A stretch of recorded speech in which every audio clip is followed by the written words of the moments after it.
Kevin and Lily walked into a chic jewelry store, and Lily's eyes lit up when she saw a beautiful necklace in the display case. "Do you want to try it on?" Kevin said with a smile. "Do you think you might want to buy it for me?" Lily turned her head and said, as she batted her eyelashes playfully, "The price tag says it costs $20,000. Do you think you could afford it?" Kevin didn't answer Lily's question. Instead, he turned around and said to the sales associate, "Hi, could you please take this necklace out so my wife could try it on?" The associate walked over reluctantly. She took one look at Kevin and assumed he couldn't afford the necklace. "I'm sorry, but that's not permitted.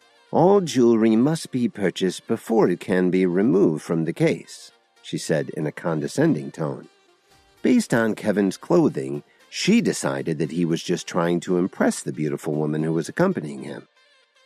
"I'm sorry, did you say that you have to buy it before you can try it on?"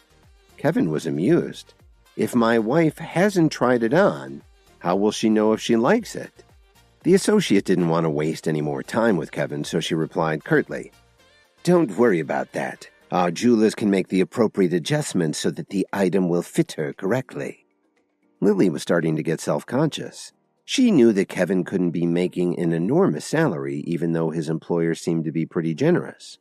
She figured that $20,000 would be way out of Kevin's price range. And even though Lily was now in control of over half of her family's shares, along with the profits from the import-export company, the money wasn't really hers to spend on things like this. "Kevin, why don't we leave?" Lily said as she tugged on Kevin's sleeve. Kevin was disappointed to hear her say this. He wanted to give her the finest things that money could buy. Just then, everyone heard a shrill voice order the associate, "Take this necklace out so I can try it on." They looked over and saw an elegantly dressed woman holding an older man's arm as she walked over to the display case. She was pointing at the necklace Lily wanted. "Okay, just a moment, ma'am," the associate said as she unlocked the case to remove the necklace for the woman. Kevin was irritated by this. "Didn't you just say that you don't allow anyone to try anything on if they haven't already paid for it?" Kevin asked indignantly. "But can you afford it?" she replied disdainfully. "I've seen a lot of people like you try this kind of stunt. You just want to take a photo when you try it on and then post it online to impress your friends." "What are you talking about?" Kevin asked sharply. "If you really can afford it, why don't you just buy it?" the sales associate said impatiently. "How much money can someone like you earn in a year? And what if you get the necklace dirty? It costs us money to clean fine jewelry like this. This store only sells high-end jewelry. We have items that some people couldn't afford if they saved for their entire lives," she added. Now Lily felt really awkward. She really didn't have the spare money to buy this necklace now. "Kevin, let's hurry up and leave," Lily said timidly. He patted her on the hand and smiled. Then he took out his black card and tossed it on the counter. "You know, I don't really have the time for this. Wrap up every piece of jewelry in the store. I'm buying it all for my wife." She didn't even look at the black card and said snobbishly, "Yeah, right. We checked our inventory just an hour ago, and the current stock in the display cases is valued at over $1.4 million. If your card is rejected, I'm calling the police." Then she entered some numbers on the computer and swiped the card, and the sale went through. She looked at Kevin, then at his card, and then back at the screen. Her legs started to feel weak, and she sat down on her stool. The manager saw that something wasn't right and rushed out of the back office. When he looked at the screen and saw the numbers, he almost lost his balance and had to sit down too. They had never seen anything like this. As the manager handed Kevin back his card, he asked hesitantly, "Sir, is this your card?" "Yes. I used it to buy these clothes, too. What do you think of my outfit?" Kevin said sarcastically. "I'm sorry, sir, that was a silly question. Thank you very much for your patronage." The manager was so freaked out that he couldn't even speak clearly. "My pleasure," Kevin said as he took back his card. Wrap everything up and send it to the penthouse at Corwin Tower.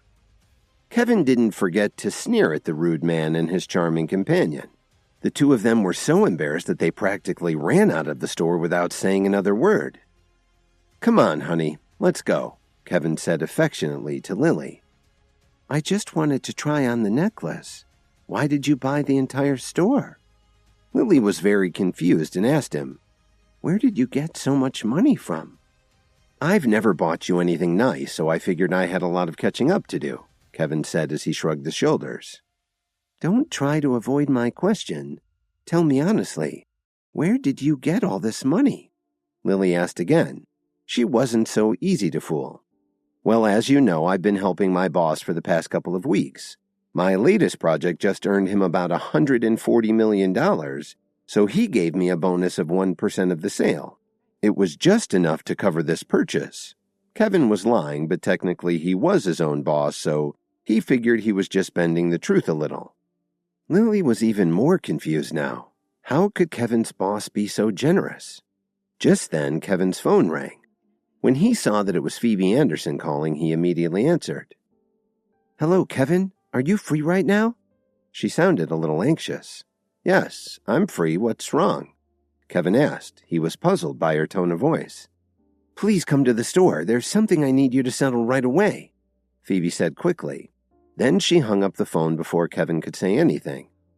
Kevin shook his head helplessly. He could tell that Phoebe needed help right away, so he decided to bring Lily and Rachel along to Anderson's Antiques. As soon as he entered the store, he saw a large group of people standing around a table and whispering to each other. Several of them were antique shop owners from the neighborhood. They were convinced that they were looking at a replica because the object was in such good condition. Kevin finally managed to squeeze through the crowd along with Lily and Rachel. Phoebe was staring at an antique marble bust and frowning as she tried to make a decision. She was deep in thought. "How much do you plan to sell this for?" Phoebe asked the seller. "Ma'am, this bust has been in my family for generations. If I didn't need money for an emergency, I'd never have brought it in."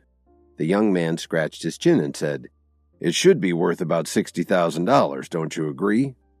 The antique shop owners in the crowd started whispering to each other. Some thought it might be worth it.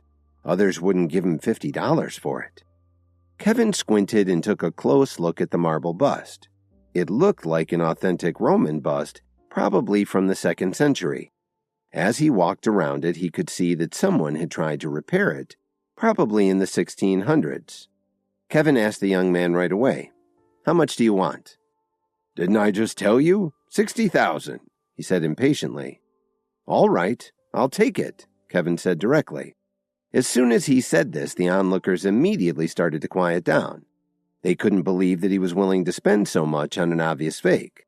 But some of the antique shop owners remembered what happened the last time Kevin was there, and they were curious to see what he would do. But Phoebe was still staring at the bust with a thoughtful frown on her face. She felt that something was wrong, but she couldn't put her finger on it. Suddenly, Lily tugged on Kevin's sleeve and asked him, "Do you know anything about antiques? Be careful." Even though Lily didn't know anything about antique appraisal, she could hear what everyone in the room was saying, and it made her very nervous, especially after watching Kevin buy the entire contents of a Michigan Avenue jewelry store.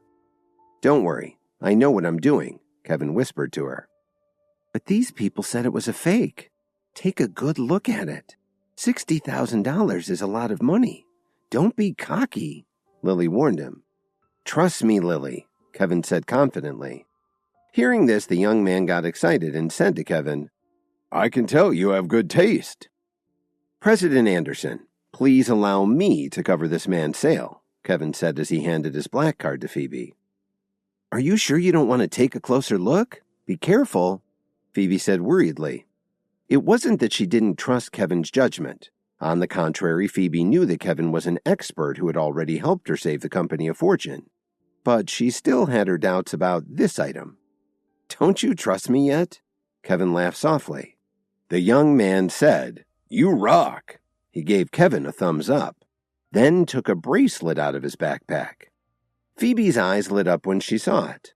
"Do you want to sell this too?" she asked delicately.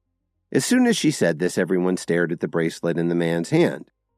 I found this bracelet by accident. If you're interested in it, I'll sell it to you for $25,000. The man carefully placed the bracelet on the table. Phoebe's expression immediately turned serious. Once again, the antique dealers who were watching the spectacle started chattering to each other. They thought it looked interesting and they were impressed with its color. They couldn't tell if the stone was an emerald or tourmaline, but it was in such good condition they didn't believe it was an antique. If it was a reproduction, there was no way it was worth $25,000. The young man heard the discussion and pressed Phoebe to pay the full amount. I can't take any less than $25,000. If you don't want it, I'm sure I can find another buyer. After Phoebe carefully examined it, she let out a sigh. She could tell that this bracelet wasn't bad, but it couldn't possibly be worth $25,000. Kevin, who had just taken back his black card, asked her, May I take a look? If you want to buy it, you can have it for $20,000, the man said happily. After all, he had already made $60,000 from Kevin. Kevin picked up the bracelet and looked at it from all angles. Then he raised it over his head and looked at how the stone looked in the light. Then he put it next to his ear and flicked it a few times with his finger. Finally, he turned to Phoebe and informed her, You can buy it. $25,000 sounds reasonable. Some of the antique dealers started to criticize him for his decision. They thought that he was giving Phoebe bad advice. But the ones who had seen Kevin at work before knew better and smiled as they waited to see what would happen next. Hi, Kevin here. If you're wondering what happens next, then stay tuned on the Pocket FM Universe channel for more episodes.